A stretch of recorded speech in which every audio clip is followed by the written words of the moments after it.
But it will also be a time to decide on what kind of future and what kind of Europe they want. Among them will be millions of first-time voters. The youngest of them were born in 2008, the economic and financial crisis. As they stand in that polling booth, they will think about what matters to them. They will think about the war that rages at our borders, or the impact of destructive climate change, about how artificial intelligence will influence their lives, or their chances of getting a house or job in the years ahead. Our union today reflects the vision of those who dreamt of a better future after World War II. A future in which a union of nations, democracies, and people work together to share peace and prosperity. They believed that Europe was the answer to the call of history. And when I speak to the new generation of young people today, I see that same vision for a better future, that same burning desire to build something better, that same belief that in a world of uncertainty, Europe once again must answer the call of history. And that is what we have to do together. This starts with earning the trust of Europeans, to deal with their aspirations and anxieties. And in the next 300 days, we must finish the job that they entrusted us with. I want to thank this House for its leading role in delivering on the most ambitious transformations this Union has ever embarked on. When I stood in front of you in 2019 with my program for a green, a digital, and geopolitical Europe, I know that some had doubts. And that was before the world turned upside down with a global pandemic and a brutal war on European soil. But look at where Europe is today. We've seen the birth of a geopolitical union, supporting Ukraine, standing up to Russia's aggression, responding to an assertive China, investing in partnerships. We now have a European Green Deal as a centerpiece of our economy and unmatched in ambition. We have set the path for digital transition to become global pioneers in online rights. We have the historic Next Generation EU, combining 800 billion euros of investment and reform and creating decent jobs for today and tomorrow. We have set the building blocks for a health union, helping to vaccinate an entire continent and large parts of the world. We've started making ourselves more independent in critical sectors like energy, chips, and raw materials. I would also like to thank you for the groundbreaking and pioneering work we did on gender equity. As a woman, this means a lot to me. We've concluded files that many thought would be blocked forever, like the Women on Boards Directive and the historic accession of the EU to the Istanbul Convention.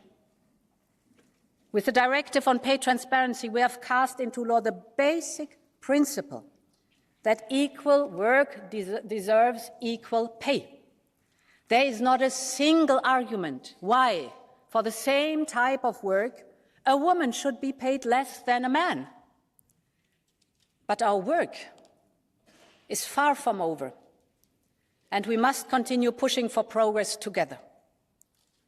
I know this House supports our proposal on combating violence against women, and here too, I would like that we cast into law another basic principle. No means no. There can be no true equality without freedom from violence.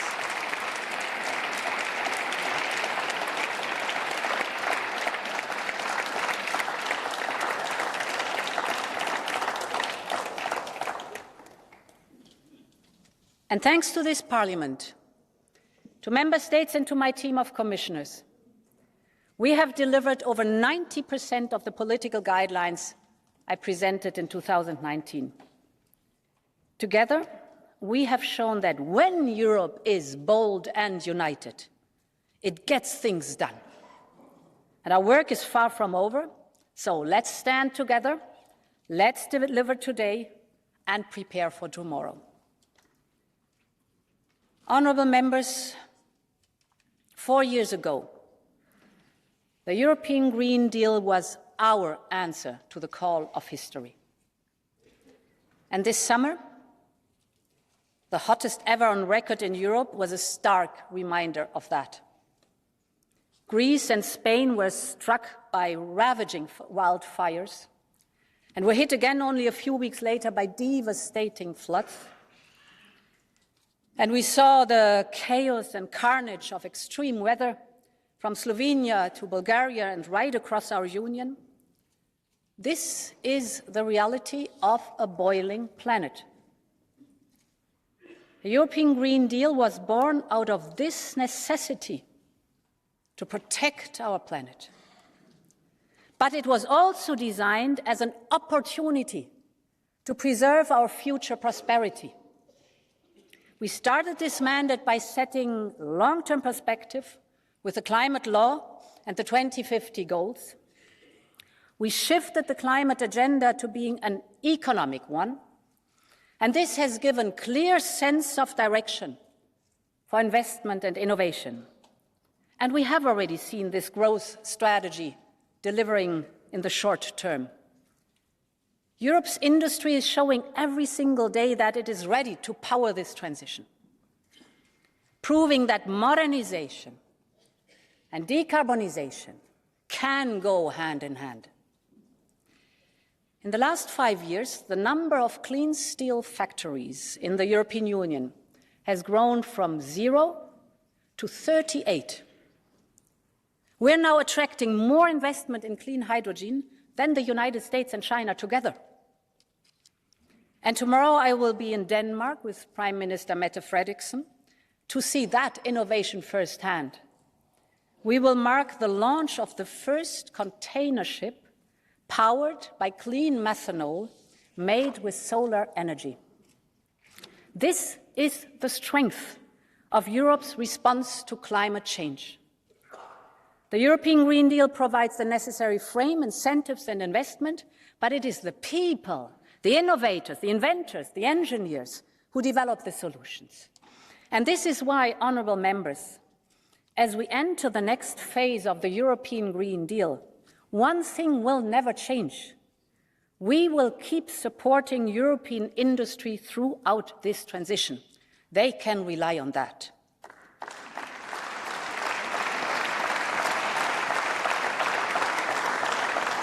We started with a package of measures from the Net Zero Industry Act to the Critical Raw Materials Act. With our industry strategy, we're looking at the risks and needs of each ecosystem in this transition, and we need to finish this work. And with this, we need to develop an approach for each industrial ecosystem. Therefore, starting from this month, we will hold a series of clean transition dialogues with industry. The core aim will be to support every sector in building its business model for the decarbonization of industry, because we believe that this transition is essential for our future competitiveness in Europe. And this is just as much about the people and their jobs today. Our wind industry, for instance, is a European success story, but it is currently facing a unique mix of challenges. And this is why we will put forward a European wind power package, working closely with industry and member states. We will fast-track permitting even more. We will improve the auction systems across the European Union. We will focus on skills, access to finance, and stable supply chains. But this is broader than just one sector. From wind to steel, from batteries to electric vehicles, our ambition is crystal clear.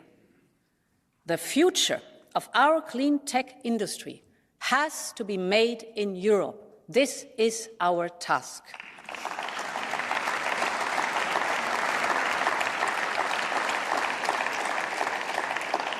Honourable members, this shows that when it comes to the European Green Deal, we stay the course, we stay ambitious, and we stick to our growth strategy. And we will always strive for fair and just transition. That means a fair outcome for future generations to live on a healthy planet, a fair journey for all those impacted with decent jobs, and a solemn promise to leave no one behind. Just think about manufacturing jobs and competitiveness, the topic we're discussing a lot in these days. Our industries and tech companies like competition. They know that global competition is good for business and that it creates and protects jobs here in Europe. But competition is only true as long as it is fair. Too often our companies are excluded from foreign markets or are victims of predatory practices. They are often undercut by competitors benefiting from huge state subsidies. We have not forgotten how China's unfair trade practices affected our solar industry. Many young businesses were pushed out by heavily subsidized Chinese competitors. Pioneering companies had to file for bankruptcies. Promising talents went searching for fortune abroad. This is why fairness in the global economy is so important, because it affects lives and livelihoods. Entire industries and communities depend on it. So we have to be clear-eyed about the risks we face. Take the electric vehicle sector. It is a crucial industry for the clean economy with a huge potential in Europe. But global markets are now flooded with cheaper Chinese electric cars. And their price is kept artificially low by huge state subsidies. This is distorting our market. And as we do not accept this distortion from the inside in our market, we do not accept this from the outside. So I can announce today that the Commission is launching an anti-subsidy investigation into electric vehicles coming from China.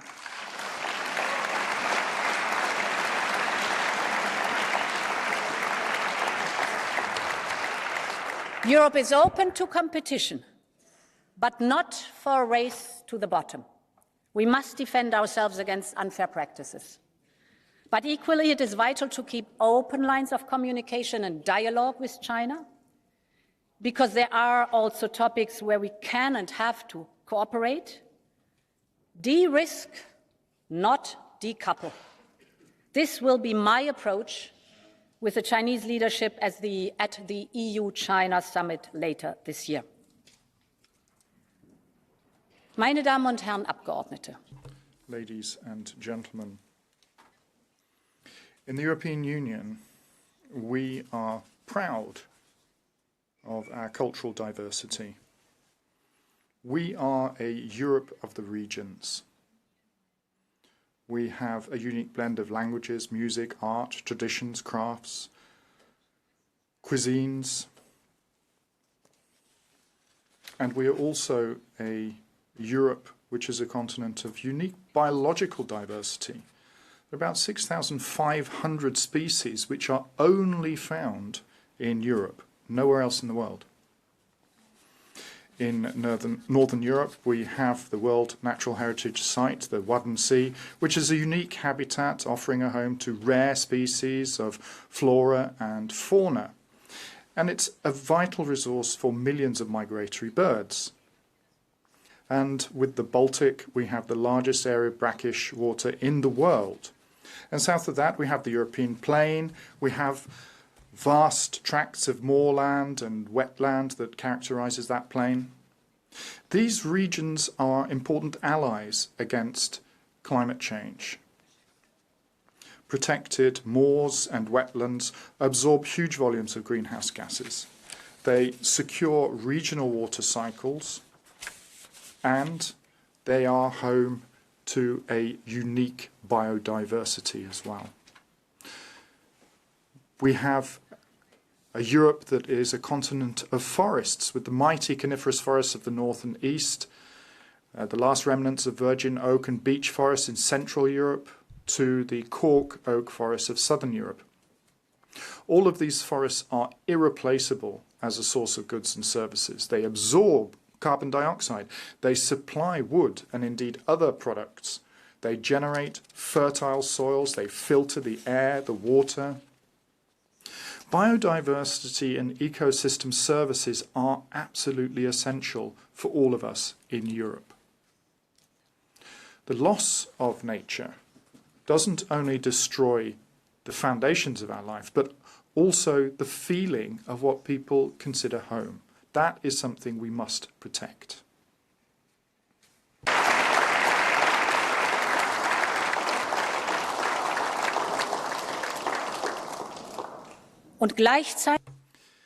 And at the same time, we have to make sure that food security is in harmony with nature. That remains an essential task. And today, I would like to express my appreciation to our farmers.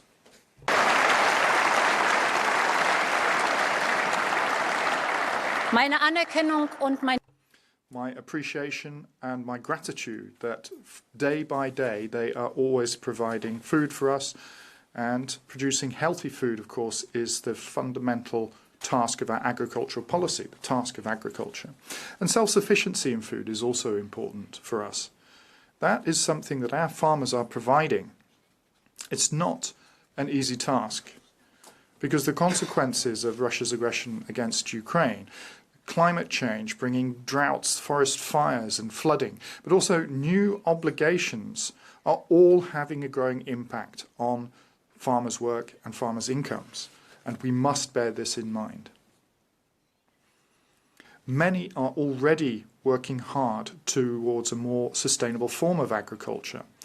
We need to work together with the farmers and people working in agriculture to tackle these new challenges, and that's the only way we can secure a supply of food for the future for all of us. So we need more dialogue, we need less polarization. And hence, we would like to launch a strategic dialogue on the future of agriculture in the EU.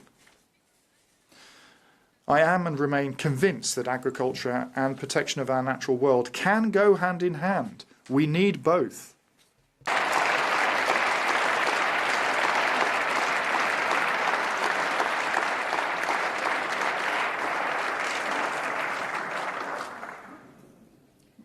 Honourable members, a fair transition for farmers, families and industry.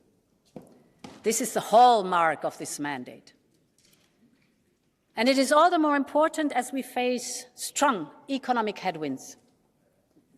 I see three major economic challenges for our industry in the year ahead: labour and skill challenges, inflation, and making business easier for our companies. The first has to do with our labour market. We have not forgotten the early days of the global pandemic, when everyone predicted a new wave of 1930-style mass unemployment. But we defied this prediction. With SURE, the first ever European short-time work initiative, we saved 40 million jobs. This is and was Europe's social market economy in action, and I think we can be proud of it.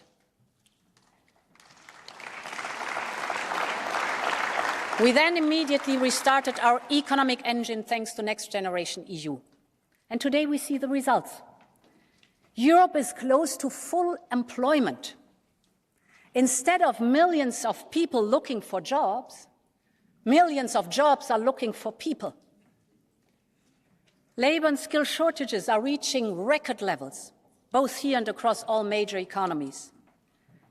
74% of SMEs are saying they are facing skill shortages. In the peak of the tourist season, restaurants and bars in Europe are reducing their hours because they cannot find the staff they need. Hospitals are postponing treatments because lack of nurses and doctors. And 2/3 of European companies are looking for IT specialists, 2/3. At the same time, millions of parents, mostly mothers, are struggling to reconcile work and family because there is no appropriate childcare. And 8 million young people are neither in employment, nor in education, nor in training. 8 million. Their dreams put on hold, their lives on standby. This is not only the cause of so much personal distress, it is also one of the most significant bottlenecks of our competitiveness. Because labor shortages hamper the capacity for innovation, growth, and prosperity. So we need to improve access to the labor market, most importantly for young people, for women, and we need qualified migration. In addition, we need to respond to the deep-rooted shifts in technology, society, and demography. And for that, we should rely on the expertise of business and trade unions, our collective bargaining partners. It is almost 40 years ago since Jacques Delors convened the Val-Duchesse meeting that saw the birth of European social dialogue. Since then, social partners have shaped the union of today, ensuring progress and prosperity for millions. And as the world around changes faster than ever, social partners must again be at the heart of the future. Together, we must focus on the challenges facing the labor market, from skills and labor shortages to new challenges like AI. This is why, together with the Belgian presidency, next year, we will convene a new social partners summit once again at Val-Duchesse. The future of Europe will be built with and by the social partners. This is our task.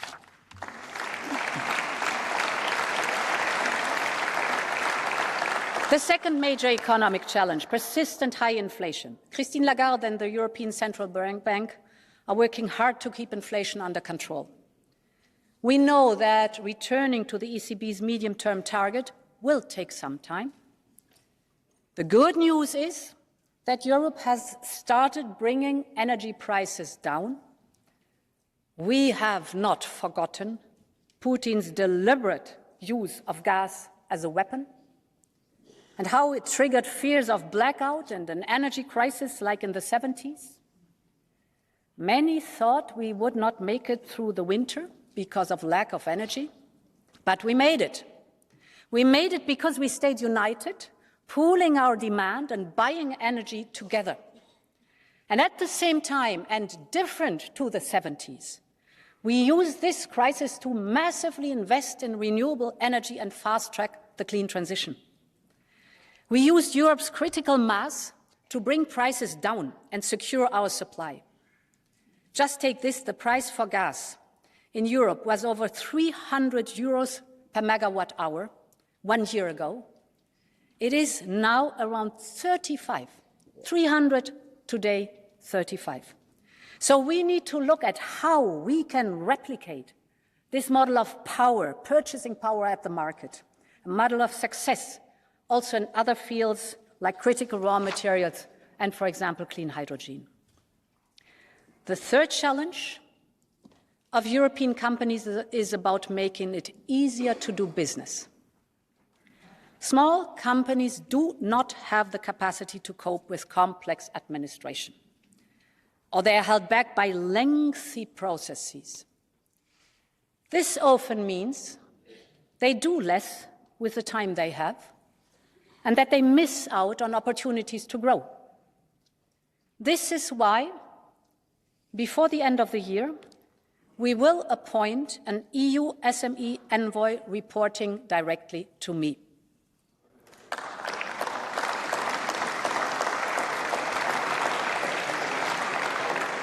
We want to hear directly from small and medium enterprises about their everyday challenges.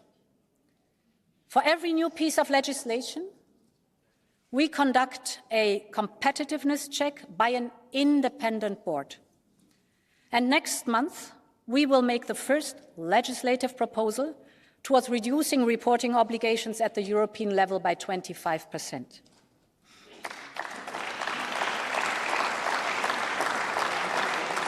Honourable members, let's be frank, this will not be easy, and we will need your support, because this is a common endeavour for all European institutions.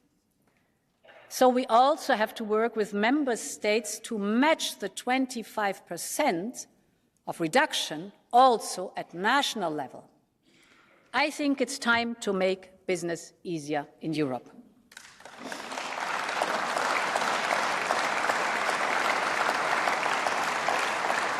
But European companies also need access to key technologies to innovate, develop and manufacture. And this is a question of European sovereignty, as the leaders underlined in Versailles.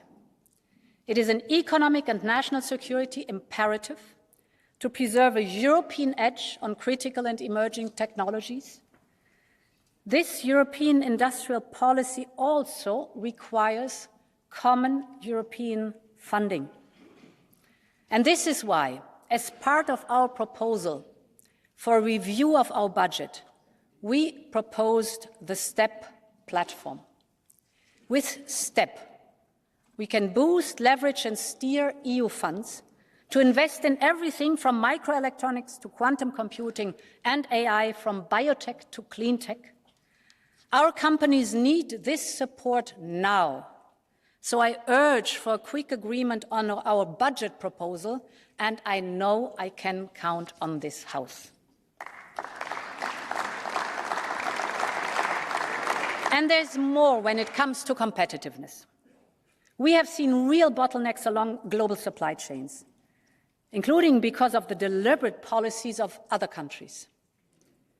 Just think about China's export restrictions on gallium and germanium, which are essential for goods like semiconductors and solar panels. This shows why it is so important for Europe to step up on economic security, de-risking, not decoupling. And I'm very proud that this concept has found broad support from key partners, from Australia to Japan and the United States. And many other countries around the world want to work together. Many are overly dependent on a single supplier for critical raw materials. Others, from Latin America to Africa, want to develop, rightly so, local value chains, local industries for processing and refining, instead of just shipping their resources abroad. This is why later this year we will convene the first meeting of our Critical Raw Materials Club. At the same time, we will continue to drive open and fair trade. So far, we have concluded new free trade agreements with Chile, with New Zealand, with Kenya. We should aim to complete deals with Australia, Mexico and Mercosur by the end of this year, and soon thereafter with India and Indonesia. I think smart trade delivers good jobs and prosperity.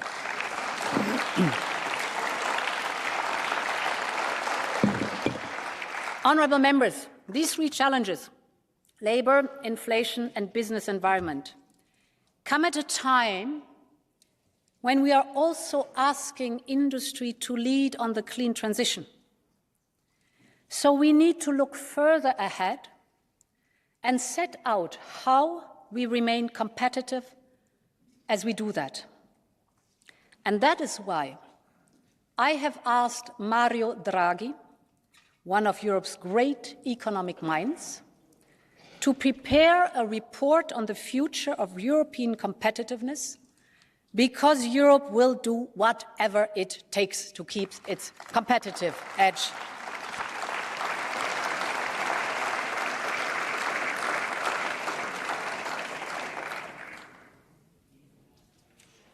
Now, when it comes to making business and life easier, we have seen how important digital technology is.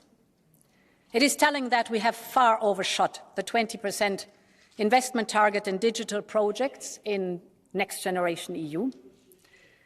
Member states have used that investment to digitize the healthcare system, justice system, transport network, and at the same time, Europe has led on managing the risks of the digital world. The Internet was born as an instrument for sharing knowledge, opening minds, and connecting people. It still is. But it has also given rise to serious challenges: disinformation, spread of harmful content, risk to the privacy of our data.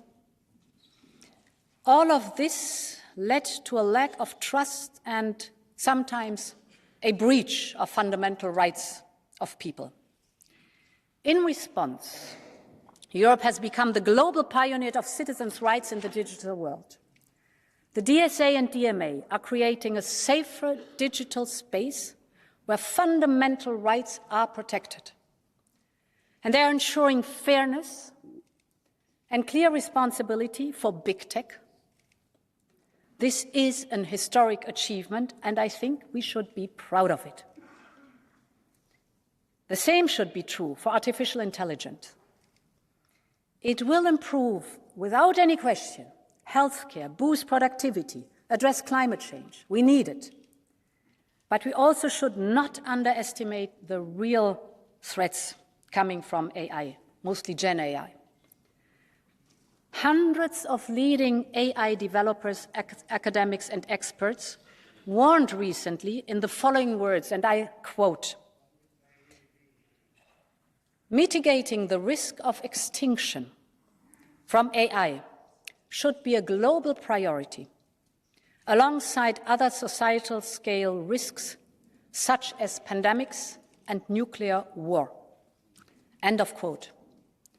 AI is a general technology that is accessible, powerful, and adaptable for a vast range of uses, both civilian and military, and it is moving faster than even its developers anticipated.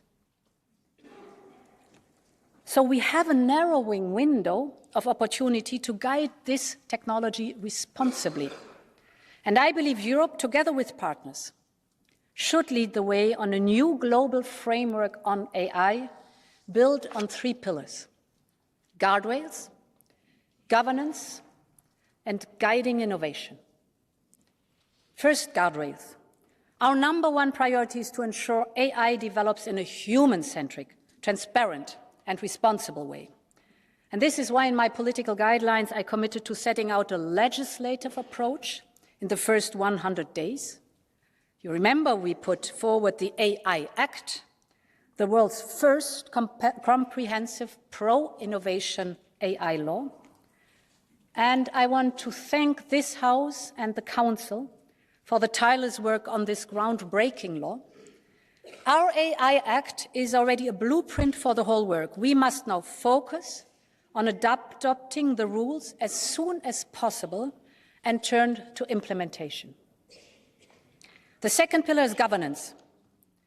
We are now laying the foundation for a single governance system in Europe. But we should also join forces with our partners to ensure a global approach to understanding the impact of AI on our societies. Now, think about the invaluable contribution of the IPCC for climate. This is a global panel that provides the latest science to policymakers. I believe we need a similar body for AI, on the risks and on its benefits for humanity. Yes, with scientists, but also tech companies and independent experts all around the world. This will allow us to develop a fast and globally coordinated response, building on the work done by the Hiroshima process and others. And the third pillar is guiding innovation in a responsible way. Thanks to our investment in the last years, Europe has now become a leader in supercomputing, with 3 out of the 5 most powerful supercomputers in the world. So we need to capitalize on that. And this is why I can announce today a new initiative to open up our high-performance computers to AI startups that gives them the opportunity to train their models, but in a responsible way. But this will only be one part of our work to guide innovation. What we need is an open dialogue with those that develop and deploy AI. This dialogue happens already in the United States. As you know, 7 major tech companies have already agreed to voluntary rules around safety, security, and trust. It happens here, where we will work on AI companies, with AI companies, so that they voluntarily commit to the principles of the AI Act before it enters into force, because we cannot lose time anymore. So now we should bring all of this work together towards minimum global standards for safe and ethical use of AI. Our people deserve it.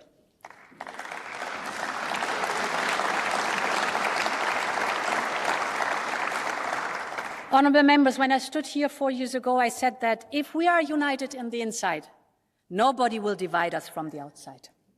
And this was the thinking behind the Geopolitical Commission. Our Team Europe approach has enabled us to be more strategic, more assertive, and more united. And that is more important than ever. Our heart bleeds when we see the devastating loss of life in Libya and Morocco after the violent floods and earthquake. Europe will always stand ready to support in any way we can. Or think about the Sahel region, one of the poorest, yes, yet fastest growing demographically. The succession of military coups will make the region more unstable for years ahead. Russia is both influencing and benefiting from the crisis, and the region has become fertile ground to the rise of terrorism. This is of direct concern for Europe, for our security and our prosperity. So we need to show the same unity of purpose towards Africa as we have shown towards Ukraine. This is a must. We need to focus on cooperation with legitimate governments and regional organizations. We need to develop a mutually beneficial partnership which focuses on common issues for Europe and Africa. And this is why, together with HRVP Borrell, we will work on a new strategic approach to take forward at the next EU-AU summit. Honourable members, history is on the move. Russia is waging a full-scale war against the founding principles of the UN Charter. This has raised immense concerns in countries from Central Asia to the Indo-Pacific. They are worried that in a lawless world, they might face the same fate as Ukraine. We see a clear attempt by some to return to bloc thinking, trying to isolate and influence countries in between. And it comes at a time when there is a deeper unease by many emerging economies about the way institutions and globalization work for them. These concerns are legitimate. These emerging economies, with its people and natural assets, are essential allies in building a cleaner, safer, and more prosperous world. So Europe will always work with them to reform and improve the international system. We want to lead efforts to make the rules-based order fairer and make distribution more equal. This will also mean working with new and old partners to deepen our connections. And here, Europe's offer with Global Gateway is unique. Global Gateway is more transparent, more sustainable, and more economically attractive. Just last week, when I was in Delhi, we signed, I think, the most ambitious project of our generation, the India, Middle East, Europe economic corridor. It will be the most direct connection to date between India, the Arabian Gulf, and Europe, with a rail link that will make trade between India and Europe 40% faster, with an electricity cable and a clean hydrogen pipeline to foster clean energy trade between Asia, the Middle East, and Europe, and with a high-speed data cable to link some of the most innovative digital ecosystems in the world, and create business opportunities all along the way. These are state-of-the-art connections for the world of tomorrow, faster, shorter, cleaner. We need more of them.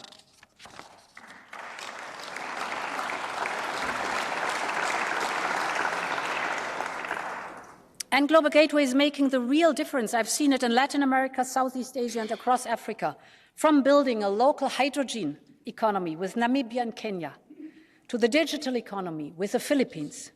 These are investments in our partners' economies, and their investment in Europe's prosperity and security in a fast-changing world. Mesdames et Messieurs les députés. Ladies and gentlemen, every day we see that conflict, climate change, and instability are pushing people to seek refuge elsewhere.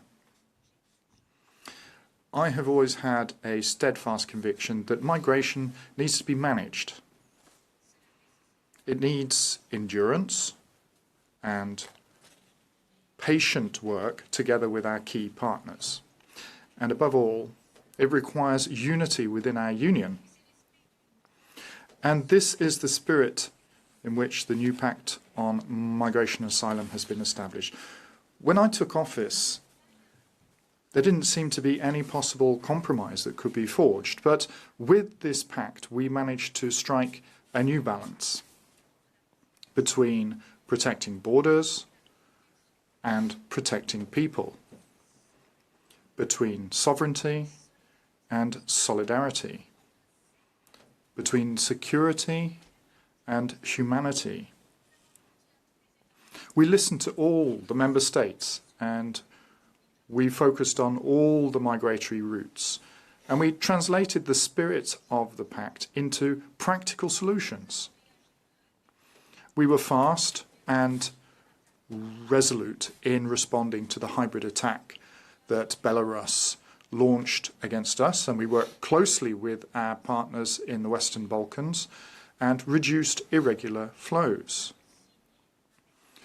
We signed a partnership with Tunisia, which is bringing mutual benefits beyond migration: education, energy, skills and security. And we now want to work on similar agreements with other countries. We have bolstered border protection. European agencies have deepened their cooperation with member states. And allow me to thank in particular Bulgaria and Romania for having shown the way by showcasing best practices on both asylum and returns. They have proved that Bulgaria and Romania are part of our Schengen area. Let us finally bring them in without any more delay.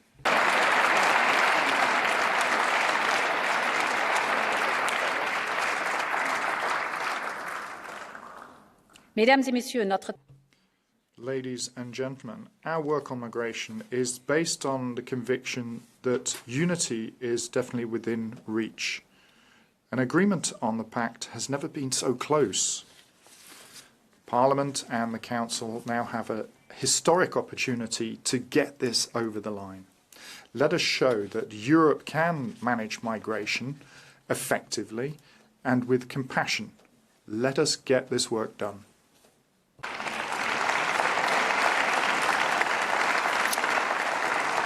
Honourable members, we know that migration requires constant work, and nowhere is that more vital than in the fight against human smugglers.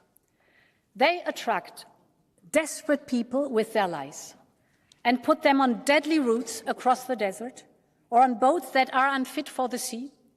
The way these smugglers operate is continuously evolving, but our legislation is over 20 years old and needs an urgent update.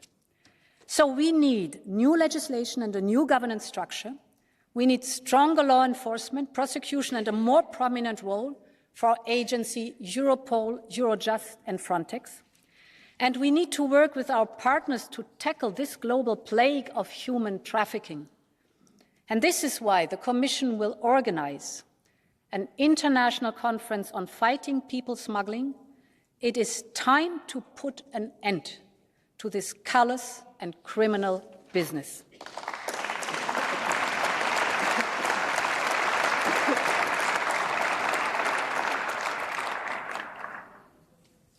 Honourable members, on the day when Russian tanks crossed the border into Ukraine, a young Ukrainian mother set off for Prague to bring her child to safety. When the Czech border official stamped her passport, she started to cry.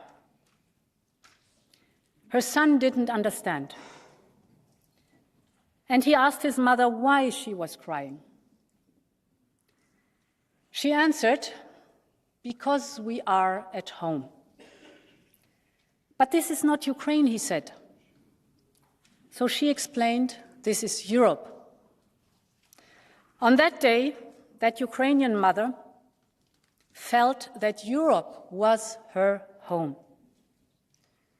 Because home, as she said, is where we trust each other. And the people of Ukraine could trust their fellow Europeans. Her name was Victoria Amelina. She was one of the great young writers of her generation and a tireless activist for justice. Once her son was safe, Victoria returned to Ukraine to document Russia's war crimes. 1 year later, she was killed by a Russian ballistic missile while having dinner with other writer colleagues. She was the victim of a Russian war crime, one of the countless attacks against innocent civilians. Amelina was with 3 friends that day, including Hector Abad, a fellow writer from Colombia. He is part of a campaign called Aguanta Ucraina, Resist Ukraine, created to tell Latin Americans of Russia's war of aggression and attacks on civilians. But Hector could never imagine becoming the target himself. Afterwards, he said, he did not know why he lived and she died. But now he is telling the world about Victoria, to save her memory and to end this war. And I am honored that Hector is with us here today. I want to thank you, Hector. I want to thank you, and I want you to know that we will keep the memory of Victoria and all other victims alive. Aguanta, Ukraina.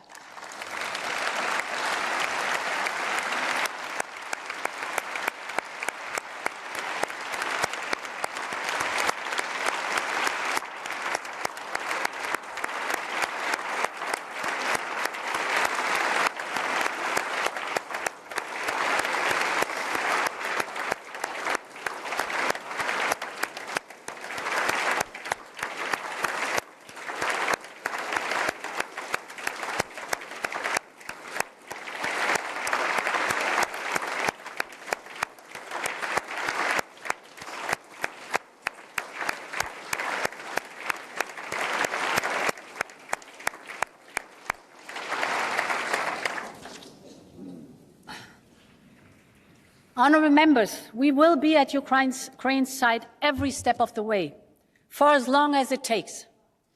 Since the start of the war, 4 million Ukrainians have found refuge in our union.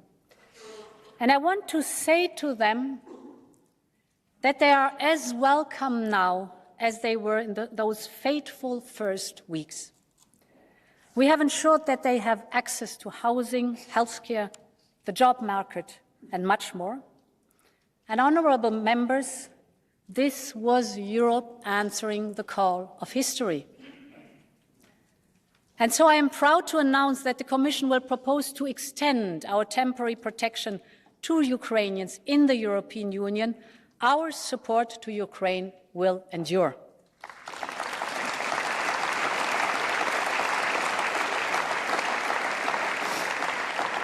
We have provided 12 billion this year alone to help pay wages and pensions, to help keep hospitals, schools and other services running. And through our ASAP proposal, we are ramping up ammunition production to help match Ukraine's immediate needs. But we are also looking further ahead.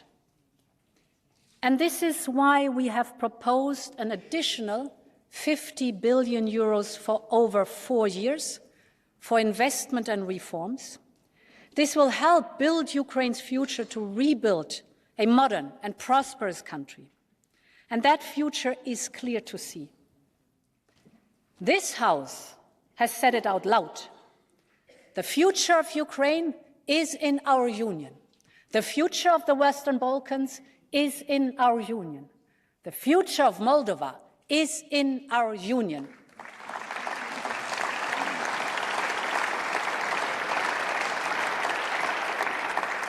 And I know how important the EU perspective is for so many people in Georgia.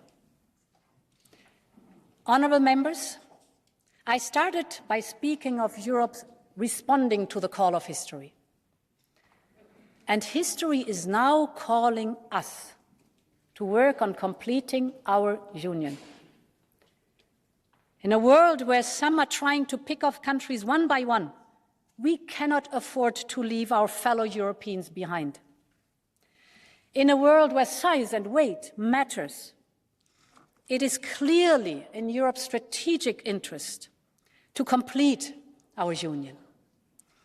But beyond the politics and geopolitics of it, we need to picture what is at stake. We need to set out a vision for a successful enlargement. A union complete with over 500 million people living in a free, democratic, and prosperous union.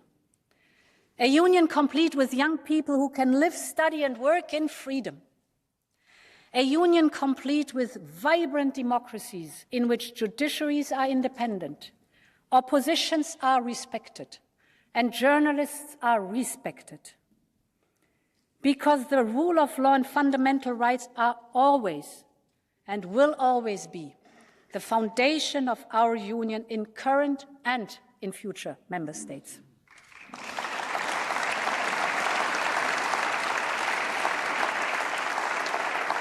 And this is why the Commission has made the rule of law reports a key priority. We now work closely with member states to identify progress and concerns and make recommendations for the year ahead. This has ensured accountability in front of this House and national parliaments. It has allowed for dialogue between member states, and it is delivering results.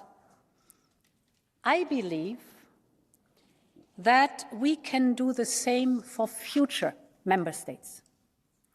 And this is why I'm very happy to announce that we will open the rule of law reports to those accession countries who get up to speed even faster.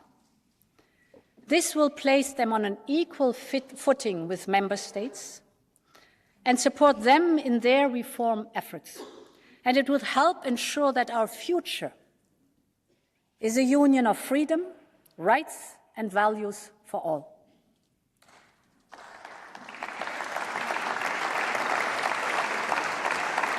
Honourable member state, honourable members.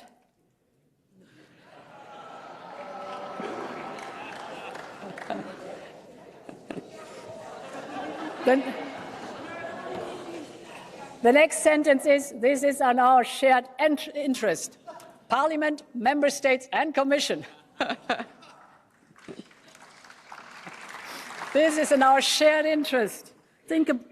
Just think about the great enlargement of 20 years ago. We called it the European Day of Welcomes.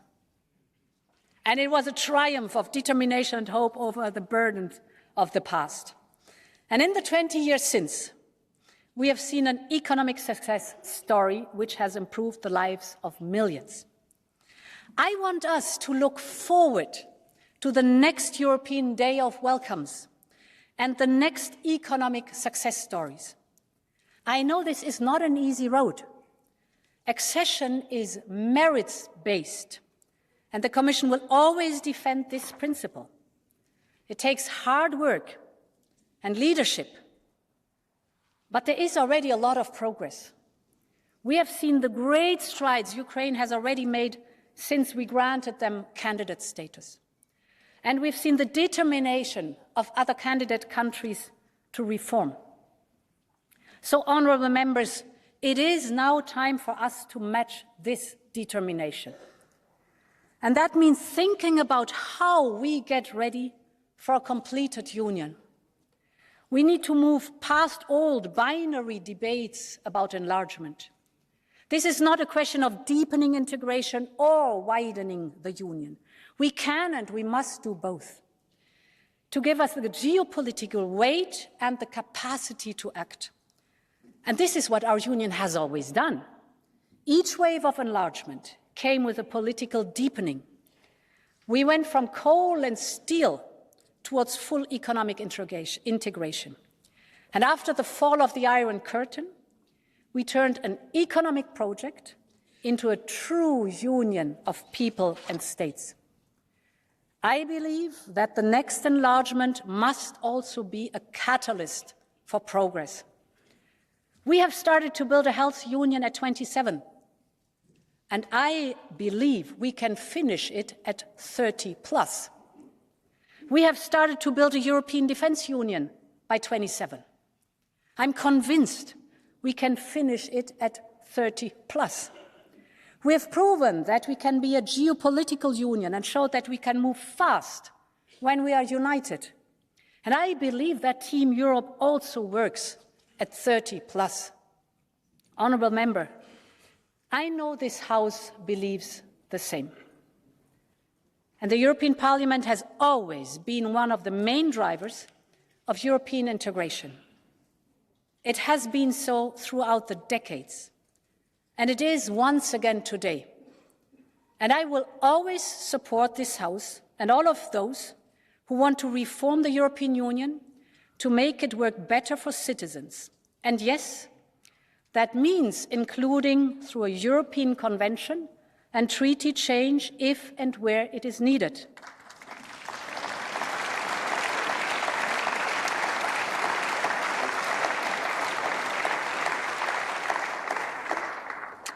But we cannot and we should not wait for treaty change to move ahead with enlargement.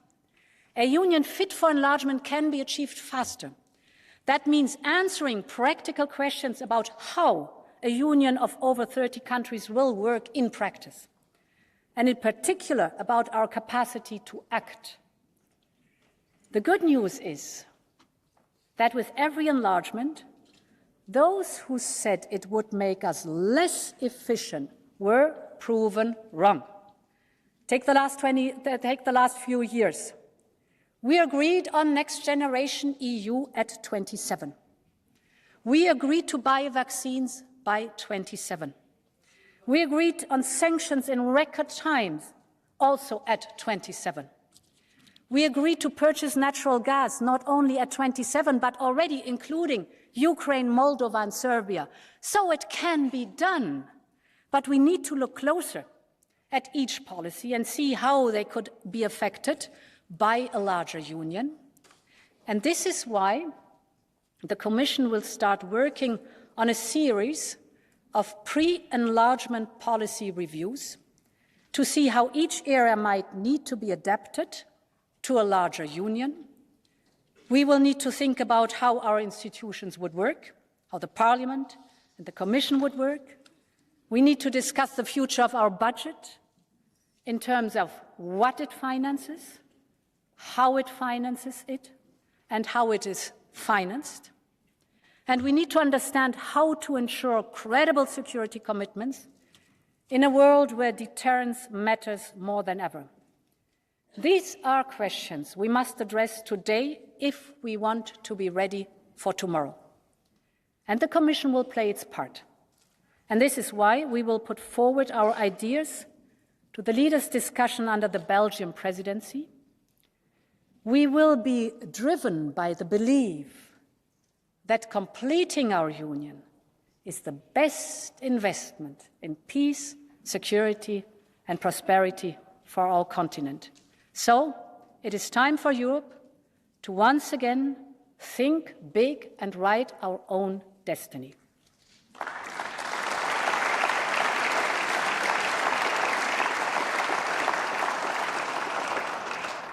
Honourable members, Victoria Amelina believed that it is our collective duty to write a new story of Europe. This is where Europe stands today, at a time and place where history is written. The future of our continent depends on the choices we make today, on the steps we take to complete our union. The people of Europe want a union that stands up for them in a time of great power competition, but also one that protects and stands close to them as a partner and ally in their daily battles. And we will listen to their voice. If it matters to Europeans, it matters to Europe. Think again about the vision and the imagination of the young generation I started my speech with. It is the moment to show them that we can build a continent where you can be who you are, love who you want, aim as high as you want, a continent reconciled with nature and leading the way on new technologies, a continent that is united in freedom and peace. Once again, this is Europe's moment to answer the call of history. Long live Europe. Thank you.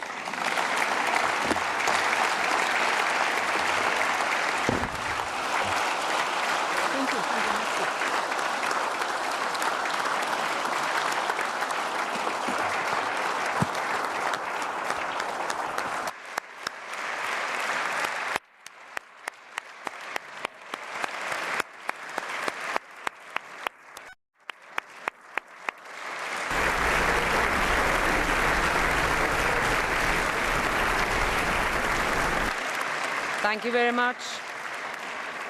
Thank you very much, President von der Leyen. And now we move to the first reactions by the representatives of the political groups, starting with the EPP Group, Manfred Weber.